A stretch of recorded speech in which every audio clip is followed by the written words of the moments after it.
بسم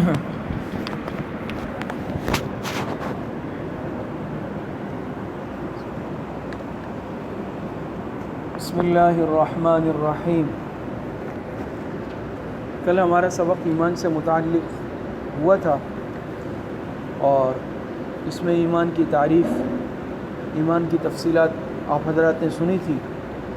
ایمان سے متعلق دو حدیثیں بھی آخر میں پڑھی، جس میں دوسری حدیث کیا پڑھی تھی کہ حضور علیہ الصلاۃ والسلام کا ارشاد مبارک ہے، دو باتیں جو ایسی ہیں، دو خصلتیں جو واجب کرنے والی ہیں، دو چیزوں کو۔ شخص نے عرض کیا اللہ کے رسول کون سی دو چیزیں واجب کرنے والی ہیں؟ تو آپ علیہ الصلاۃ والسلام نے کیا فرمایا؟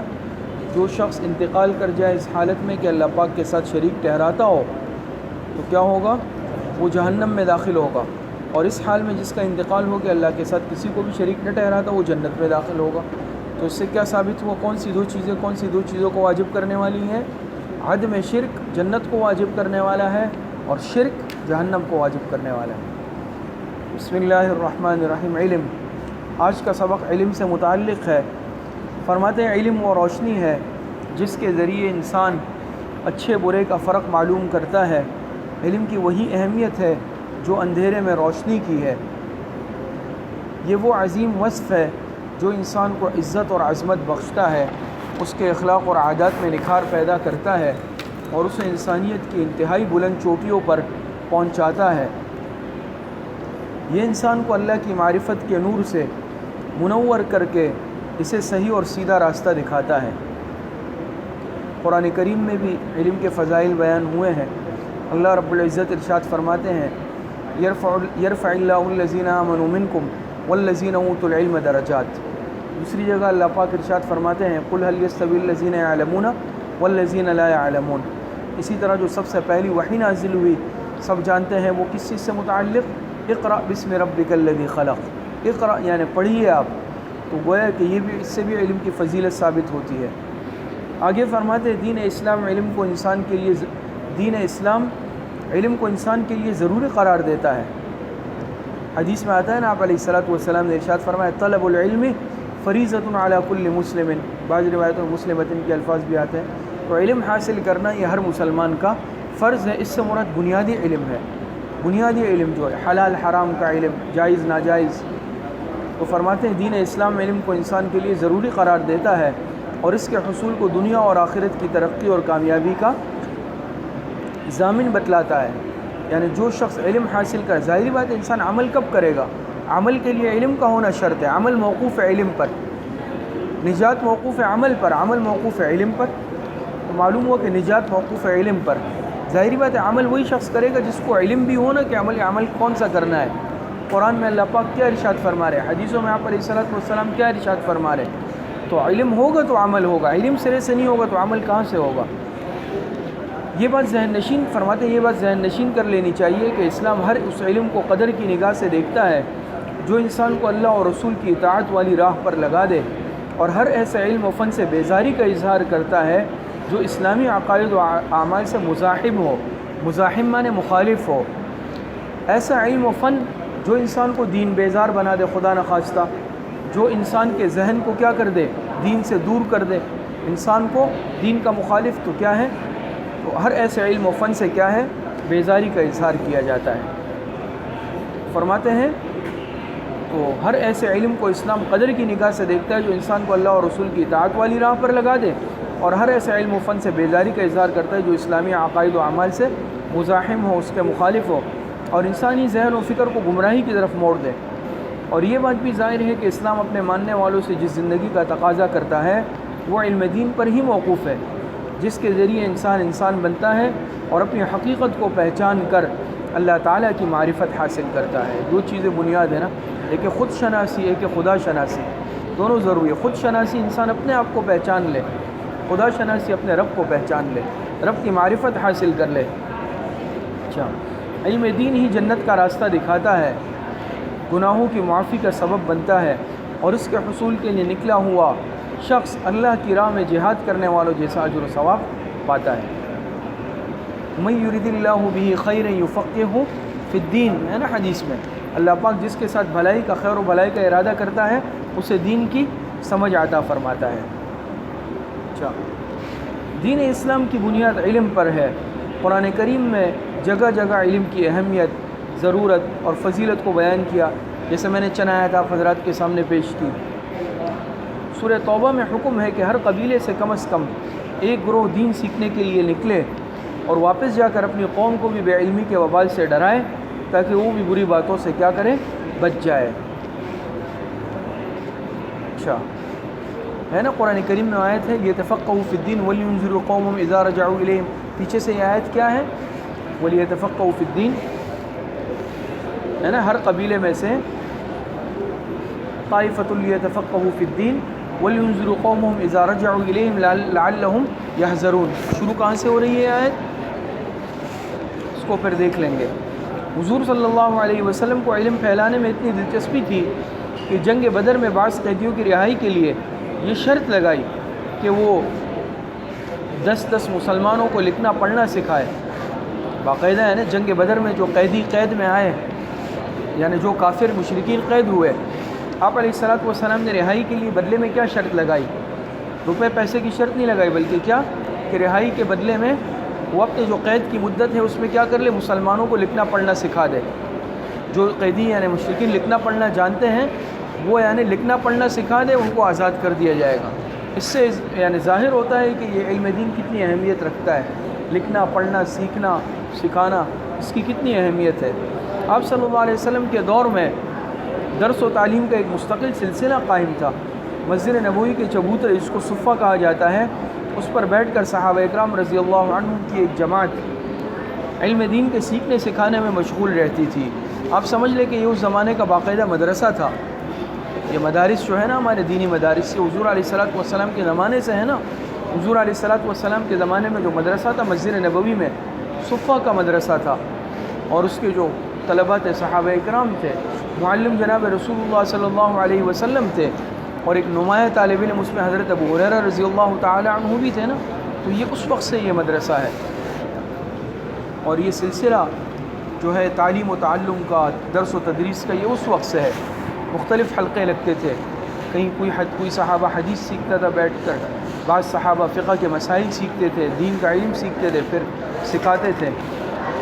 دیکھیں آگے حدیث، بسم اللہ الرحمن الرحیم، وعن ابی ہریرہ رضی اللہ عنہ قال قال رسول اللہ صلی اللہ علیہ وسلم ومن سلک، چونکہ یہ حدیث کا ایک حصہ ہے، اس کا ابتدائی حصہ طویل ہونے کی وجہ سے ذکر نہیں کیا گیا، بلکہ جو حصہ علم سے متعلق ہے اس کو یہاں ذکر، یہ ڈیش ڈیش اس لیے نظر آ رہے ہیں کہ وہ حصہ جو ہے ذکر نہیں کیا گیا طوالت کی وجہ سے۔ ومن قال وعن ابی ہریرہ رضی اللہ عنہ قال قال رسول اللہ صلی اللہ علیہ وسلم ومن سلک طریقا یلتمس فیہ علما سہل اللہ لہ بہ طریقا الی الجنۃ۔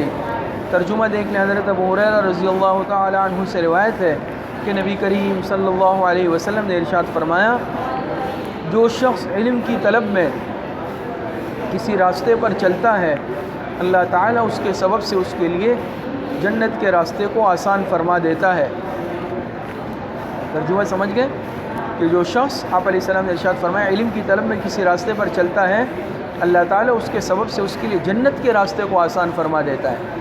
دین کے طلبہ صبح مدرسے کے لیے نکلتے ہیں، بعض بچے قرآن کریم ناظرہ پڑھنے کے لیے، کوئی قاعدہ پڑھنے کے لیے، کوئی قرآن حفظ کرنے کے لیے، کوئی جو ہے کتابیں پڑھنے کے لیے، قرآن اور حدیث کے علوم سیکھنے کے لیے، تو اللہ پاک اس کی برکت سے ان کے لیے جنت کے راستے کو آسان فرما دیتے ہیں۔ تشریح میں فرماتے ہیں کہ اس حدیث میں طلب علم اور طالب علم کی فضیلت بیان کی گئی ہے، دونوں چیزوں کی، طلب علم کی بھی طالب علم کی بھی فضیلت بیان کی گئی ہے کہ جو شخص اپنے وطن کو چھوڑ کر، عزیز و اقارب سے جدا ہو کر، عیش و آرام کو ترک کر کے علم حاصل کرنے کے جذبے سے نکلتا ہے، اللہ تعالیٰ اسے اس قربانی کے صلے میں جو اس نے علم حاصل کرنے میں دی ہے، ایسے اعمال کی توفیق دے گا جو اس کے لیے جنت میں جانے کا سبب بنیں گے۔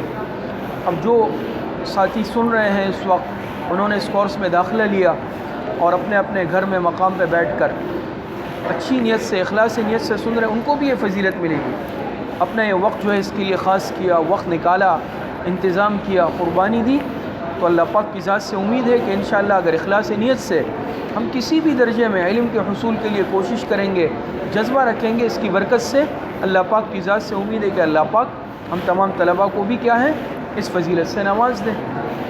آگے فرماتے حدیث سے ثابت ہوا کہ علمی مراکز کا رخ کرنا ایک پسندیدہ اور مطلوب امر ہے۔ علم ہی کے حصول کے لیے حضرت موسیٰ علیہ السلام نے حضرت خضر علیہ السلام کی طرف ایک طویل سفر طے کیا تھا۔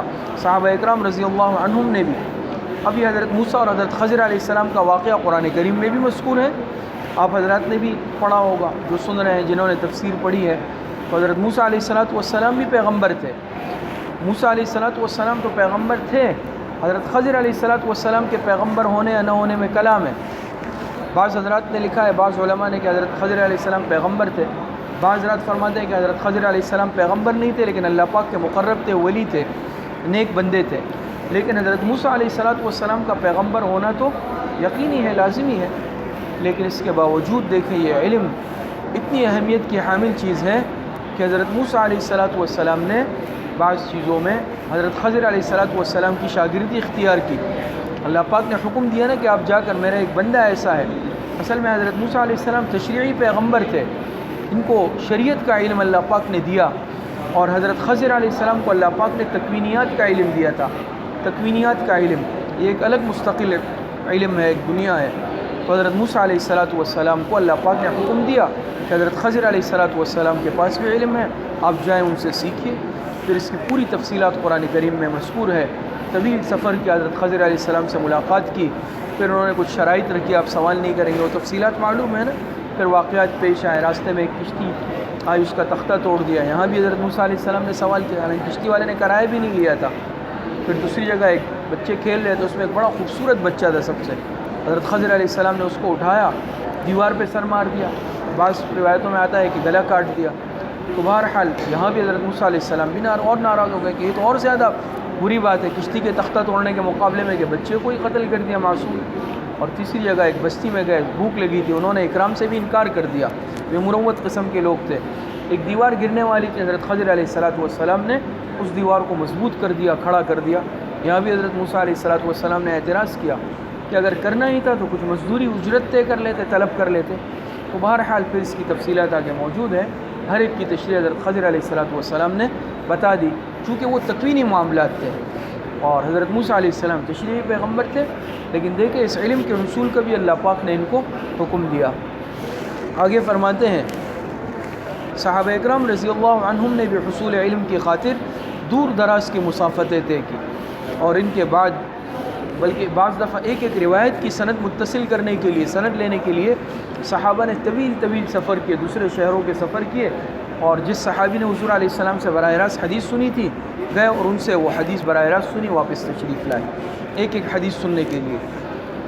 اور فرماتے اور ان کے بعد بھی ہر دور میں اہل علم نے مشقتیں برداشت کر کے دین سیکھنے اور سکھانے میں اپنی زندگیاں گزار دی۔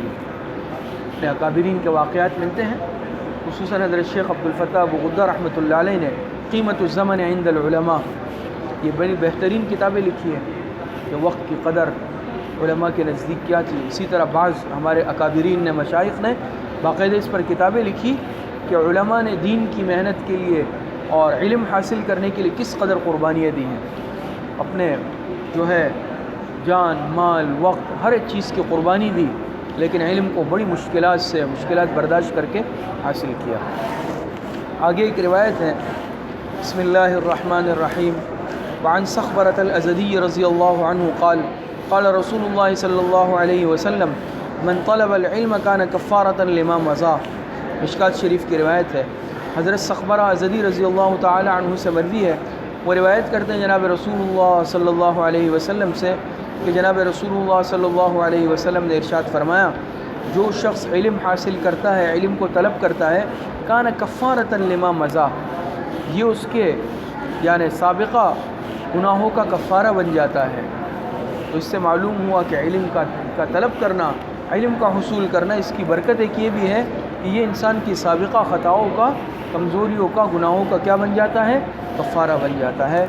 تو بہرحال خلاصہ یہ نکلا کہ علم بڑی بابرکت چیز ہے، علم ایک نور ہے، علم ایک روشنی ہے، اور جو شخص علم کے حصول میں لگتا ہے، اور باقاعدہ اس کے فضائل آئے ہیں کہ طالب علم کے راستے میں فرشتے پر بچھاتے ہیں، اور بہت سارے علم کے فضائل آئے ہیں۔ تو بہرحال اللہ پاک ہم سب کو علم نافع عطا فرمائے اور اللہ پاک عالم بعمل بنائے سب کو، سننے والوں کو سب کو دین کا صحیح علم اور اس پر عمل کی توفیق عطا فرمائے۔ وآخر دعوانا ان الحمد للہ رب العالمین۔